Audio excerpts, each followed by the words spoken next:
Hello, and we are on day 7 of the All India lockdown. How much it has worked, the coming weeks alone shall say. We do know that the cases have been increasing as was expected. The massive wave of reverse migration, which is clearly a result of poor planning of the lockdown, may have dire implications in the future. Right now, one of the pressing questions before all of us is how prepared are we? How prepared is our health system to deal with the issue? We'll discuss this further, but before that, here is an update on the spread of the disease. The number of cases in India is close to 1,300 with nearly 1,150 active cases. The number of deaths is at 43. West Bengal recorded its third death and Kerala its second death today. There's been a considerable increase in new infections in Maharashtra with the number currently at 230. The focus today, however, is on Delhi with fears of a breakout in the Nizamuddin area. As many as 24 people who were present in the area during a religious congregation earlier this month have tested positive. 700 people have been quarantined in Nizamuddin West and around 335 have been admitted to hospitals. PTI quoting the Delhi Health Minister reported on Tuesday. The number of cases in Delhi has crossed 100. The congregation by the Tablighi Jamaat at its headquarters, Nizamuddin Markaz, took place on March 13th to 15th, which was before the lockdown was ordered in New Delhi or across the country, but after calls were given to not organize any large gatherings. The congregation is believed to be linked to cases in Telangana, Andhra Pradesh, Kashmir and the Andaman and Nicobar Islands. Authorities at the Markaz had written to the Delhi government officials pointing to the number of people who were gathered there even after the event and requesting aid in evacuation. But it is unclear if the government provided any assistance. The Delhi government will take over Jawaharlal Nehru Stadium, which is to be used as a quarantine center for COVID-19 patients, the Sports Authority of India said on Monday night. Meanwhile, media reports say that India has placed an order for personal protection equipment from China. This includes masks and ventilators. However, testing kits have not been ordered. We talked to Dr. Yogesh Jain of the Jan Swasthya Sahyog on the lockdown, the lack of personal protection equipment and other issues. Here is what he had to say. Hello and welcome to NewsClick. Today, we are joined once again by Dr. Yogesh Jain from the Jan Swasthya Sahyog, a community NGO in Chhattisgarh which focuses on health. And we are going to talk about the COVID-19 situation in India, especially over the past 1 week. Thank you so much, Dr. Yogesh, for joining us. So, we spoke on Tuesday, we are entering the 7th day of the lockdown. We spoke last Tuesday when things were just getting into, the country was just slowly about to go into lockdown mode. And a lot of concerns have been raised since then. The number of cases is now, of course, soared to over 1,200. The deaths have gone up to, beyond 40. Of course, the situation is still not as bad as some of the countries in the West. But first of all, how would you evaluate the lockdown that has happened over the past 1 week, especially in terms of how much it might be able to stop the spread of the disease? Yeah, so this is the 7th day of all of us being locked up by the state in our houses, and but that was the attempt at least, and the idea was to decrease the to cluster people in their own homes so that they don't mix with the larger groups of people outside their own immediate communities, which did not happen, frankly, because what we have witnessed in the last 7 days has been a mass migration and a mass movement of people from urban areas to the rural areas where they came from in the first place, and it's anyone's guess that at least 5% of the country moved, in fact, to a different place from where they were before this lockdown happened. So the hope that any amount of preventing people from moving around and remaining to where they are with their own viruses and their epidemiology would remain static has not happened, and I think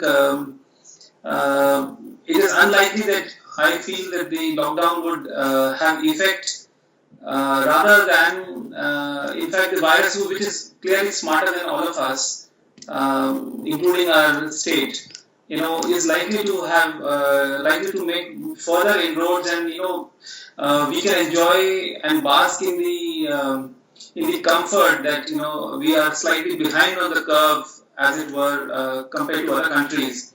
But even the last few days' data suggests that the numbers are increasing in at least 4 different states of the country, and we're not doing as well also in terms of the number of deaths that have happened for the number of people tested and found to be diseased. But at the same time, I don't see a great amount of effort being made into putting up public health systems in place, which was that was the maximum hope that was happening from the lockdown, that we would use this time to set up some systems of testing, isolating, treating, and developing systems to combat the further onslaught of this virus. It was no one's case that we would prevent this virus from coming us and hitting us, all of us. It is only to buy time so that it hit us in a little more protracted fashion rather than all of it at the same time, all of it immediately. And I don't see any efforts at my own province level in Chhattisgarh or at the national level, which is worth talking about in terms of developing the public systems that we should have. And I would say that it's best evidenced by the number of tests that we still do. Right. Much as there is some amount of noise being made that we are increasing the testing criteria and we would be doing a larger number of tests in the next weeks. But this week that we have, that we are finishing today of the lockdown, hasn't witnessed a great increase in the number of tests being done. Right. So the other key question along with testing from the very beginning, like you mentioned, was the question of how prepared our public health is. You already talked about it. But also the nitty-gritty of personal protection equipment and the kind of, say, resources that are being provided to doctors, to nurses, to healthcare workers who are on the front lines of fighting against, like the Prime Minister himself has said, front lines of fighting against this disease. So do you see any major effort or initiative happening in that area as of now? So, starting from 27th of February, when this call was taken on developing a rapid program to combat the epidemic, even the first 3.5 weeks, we did not see any movement about, procuring the personal protective equipment for the people who will be at the front lines to handle the problems. But on the contrary, even in the weeks that have happened in the last 10 days also, it has been treated more as a logistics issue, as if that one has to get the protective equipment as much as arranging ambulances or arranging certain pathways in care in a hospital. Well, I would say that the availability of personal protective equipment is more related to the outcomes. As I can see from the fear and the concerns that my own health workers in my own hospital and health program have, and as well as other ideologically motivated organizations that I've worked with, there is a significant amount of fear, and which is justified fear, that they might have a risk to their own lives in the next weeks to come. And in that situation, the fact that that there is a looming risk of not having adequate protection when they will be forced to manage people has made almost a panic-like situation, which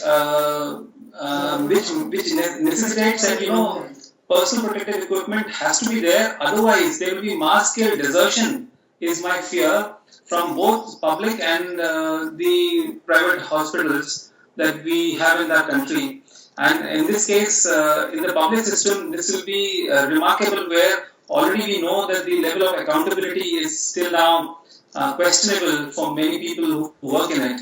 And if this protection is not there, this desertion, this application of one's clinical responsibilities would be far more, even at an individual level of health workers, which both include nurses, doctors, and other support staff. So the key question is, do we have the resources right now to actually produce this, or do we need to import it at this point of time? Well, I think there are problems at multiple levels. we are also, the fact that the procurement has been given to one public sector undertaking to procure from all the manufacturers has slowed down the process of procurement, but also manufacturing contracts being given out, tenders being floated, and people being asked to deliver those products. There has been a tardiness in that level also. At another level, we'll have to get some of these components of some of these protective equipment from abroad, if not the finished products, and that has to be worked on a war footing, something which is lacking. But I would add there is another component to it. There's a lot of wastage of the personal protective equipment that is happening. I can see any number of politicians, bureaucrats, and police people and other people in the administration wearing protective equipment like N95 mask, which is not something that they need to wear at all. Those should only be kept for people who are health workers at various levels who are working with various levels of risks that they would have to take. So, as an example, I would say, why don't the state issue a strict guidance for people who are not health workers, not to be wasting and not to be demonstrating their power by using protective equipment that are only meant for the health workers. Otherwise, you're going to have a system crisis where people will stop working. Is what my fear is. And if the situation becomes anywhere like Spain or what people see in England or elsewhere, Right. where protective equipment have been found in shorter supply than what was needed. Right. And then now the question of community transmission is still very much in the picture. The ICMR is still saying that we have not reached community transmission yet. The health ministry, on the other hand, in its latest document, actually said that there was something called limited community transmission, and we have seen cases across the country. In some instances, the number has risen quite significantly. So, how do you evaluate that situation right now? Well, I think this the ICMR and the health ministry are being cussed about this idea. The fact that there is community transmission is probably not known only to these two organizations anywhere, and except them, everyone in this country believes that there is community transmission that is happening. Whenever they meant local transmission, when they confuse people with the words of opposing limited local versus community, as if the local are not community in this country, Right. was an obfuscation that happened there. And I think community transmission is happening already. I would not even, I would now not engage in this debate about whether there is community transmission or not, because what was to be done once community transmission was accepted, was to go for a mass scale, testing, isolating, quarantining, and treating. And that is something that I would like to work on and exhort the various state governments to take that on at a war footing, rather than waste time in engaging with the people who would not like to admit their mistakes. Right. And the other part is regarding quarantining itself. For instance, we saw that the kind of efforts China did when it came to quarantining, not only even the concept of centralized quarantining itself. So we talked about the issues healthcare workers have, but do hospitals in many parts of the countries, for instance, the areas where you're working in, actually have the facilities to put this kind of quarantining in place? Well, I think this quarantining, frankly, the Prime Minister of the country thought that a lockdown is equal to quarantining the entire country, which actually it is not. Quarantine has a different meaning, and the only quarantining that I would approve of, which could have worked, was home quarantining. If we supported people to be quarantined in their own homes once they were symptomatic, and we provided social support for that period when those families were quarantining or when a person was quarantining at home. When the numbers increase, that they would, as is strongly predicted now, and as I would agree with, over the next weeks, we would not be able to admit people with mild symptoms in hospitals, and we would need to, do some sort of arrangements where either they are quarantined at home or in some other place, if the numbers are larger, in their own mohallas or their villages, where we provide all social support, but prevent and monitor them for worsening of symptoms, and they remain at home during that period. I would call it isolation rather than quarantining. And quarantining is when you're not sick also, and you're asked to remain at home or in a particular place. So I would say that we need to work on ahead of the virus and ahead of times to plan where we can isolate people in their own homes, provide them social support, or in their own villages and their hamlets, rather than think about hospitals as quarantining or isolating places. Right. Since you would not be able to handle those numbers, and certainly you cannot isolate or quarantine entire cities, as was thought about by one of the world leaders for their own biggest city of their own country. Right. Thank you so much, Dr. Yogesh, for talking to us. We also spoke to Mariam Dhavle of the All India Democratic Women's Association on the issues faced by women, especially women migrant workers during the lockdown. Here's what she had to say. Conditions of the migrant labor and especially migrant women labor is extremely critical in our country today. It is very unfortunate that the Prime Minister Modi ji has not thought out what will be the impact of the lockdown on the poor, marginalized daily wagers in our country, and has not even put in place a scheme which will relieve their problems. They have just been declaring certain things which have not been implemented at the ground level. The migrant labor is today in a condition of and then on the verge of starvation. In fact, they are starving. They have no place to stay. They have no protection at all. And it's very likely that starvation will bring down their immunity, and they will be faced with a situation where they will all be victims of this sickness.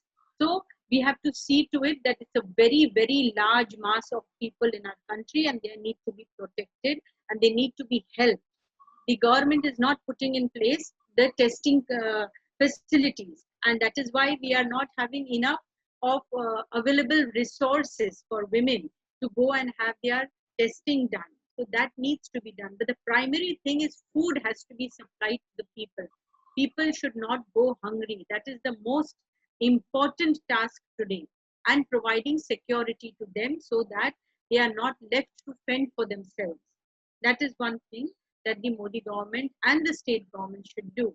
We have seen the Kerala state government taking extremely positive and proactive steps. It has immediately intervened to see to it that food is supplied to the people. Camps have been opened for the migrant and the homeless people. That way, it needs to be done. So that has not been done. Now, women are today basically providers of food. They have to see to it that the family does not go hungry. The pressure is on them. They have to take care of the children. They have to, now there is also work from home. So those who are working, they are working from home, and they also have to attend to the entire family that is there at home. So the physical and mental pressures and trauma of women have increased in this lockdown tremendously. We have seen that. What will happen to the women who are there in the villages, whose men folk work in the cities? Today they cannot send the money. They're dependent on them over there for the money. So that also needs to be looked into, that the women who are there in the villages do not starve, because at present there is absolutely no money. That is another point. Secondly is the mishandling by the police. The police has behaved very cruelly, and we have seen scenes that are unbelievable that such a thing could happen. How could we be so cruel to our own people? We have seen the mass disinfection going on in Bareilly with that spraying of the disinfectant on the people. It's unimaginable that human beings can be treated like this in our country. This needs to be really corrected. It cannot be like this. Secondly, the health workers who are working, they're putting their own lives at risk. They need to be given protective gears.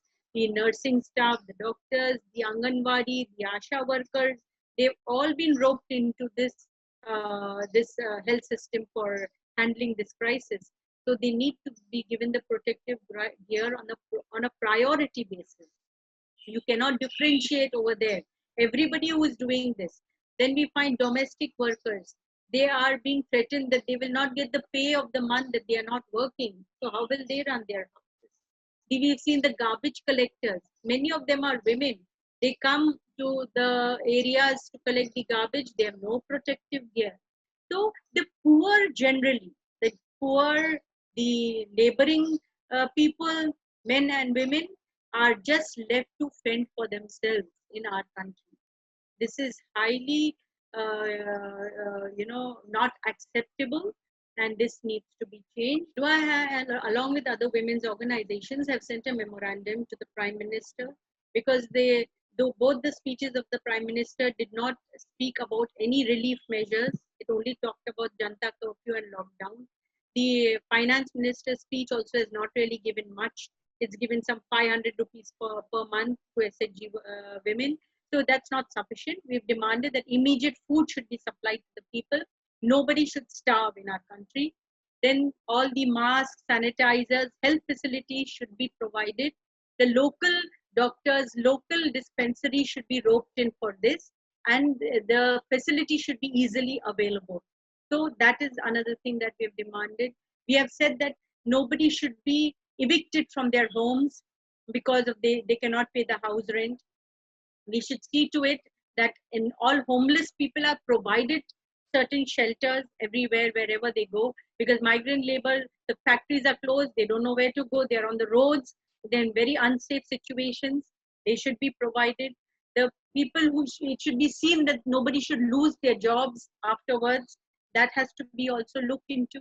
There are like that with different kinds of demands that we have made.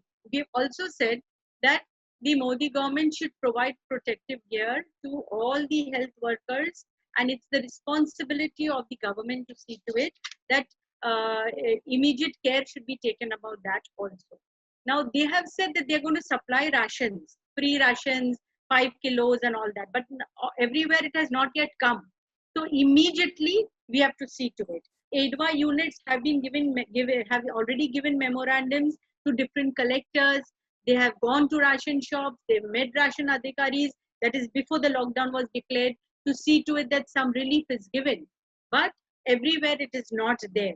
What we have also done at the village levels and in the city areas where there is mass starvation at present, AIDWA units along with other organizations, we have got together, we've collected help from people, some dry rations, dry grains and all that, cooking the food, or getting food made and supplying it to the slums and to the different bastis.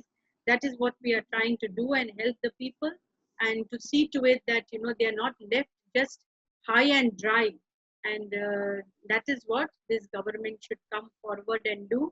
I think the Prime Minister needs to understand that just talking and giving slogans is not what is needed. What is needed is concrete action, and to see to it that the people, irrespective of what is their caste, class, and religion, need to survive, and to stop this cruel treatment of the people, that especially the poor.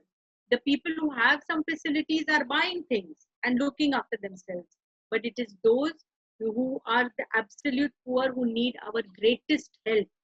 And that is the scenes which we have seen on the television are unbelievable, that we can be so cruel to our own people. It's unimaginable that this can happen in our country.